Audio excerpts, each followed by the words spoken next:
Kar ngingkur.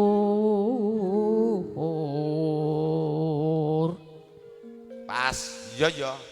Iya. Sepurane lho. Iya ya terus. Kayak bodo nyun sepuro. Wiwitane ningkar ngingkur.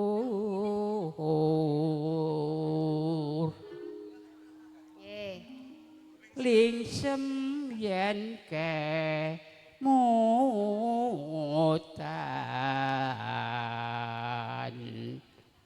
lelampahan kang kawuri tresna tulus nadyan nengku buk asmara.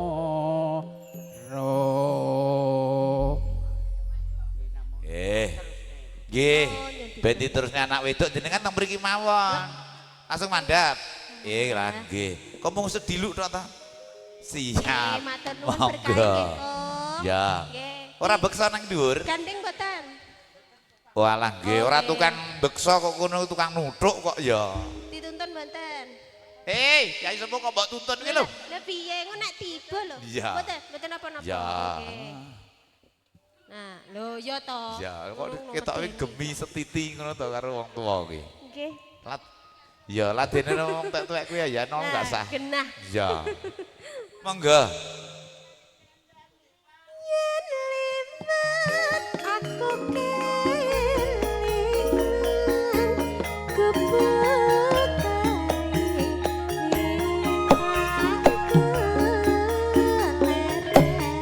Yen liwat aku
tengah wengi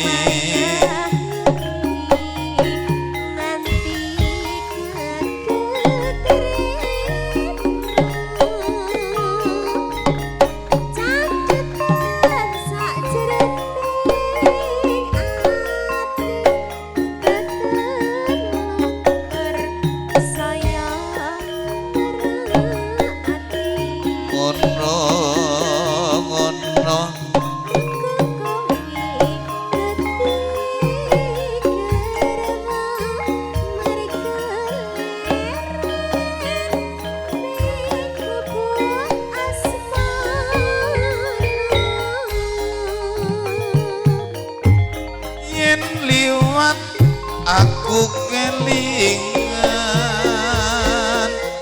ku bukae biyen tak goleren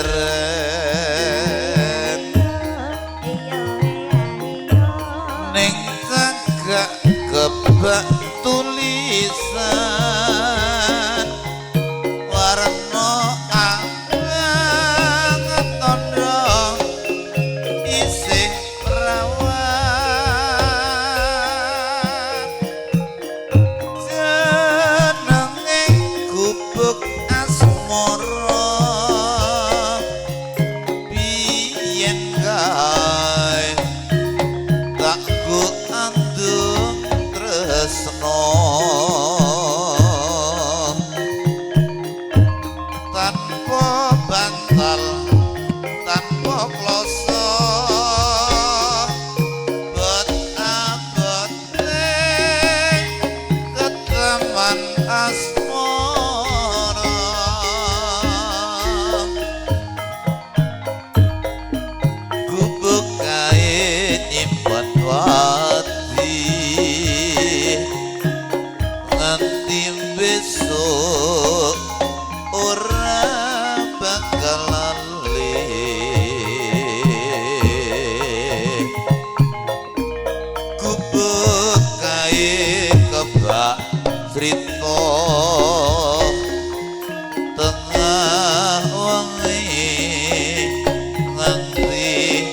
jagat rina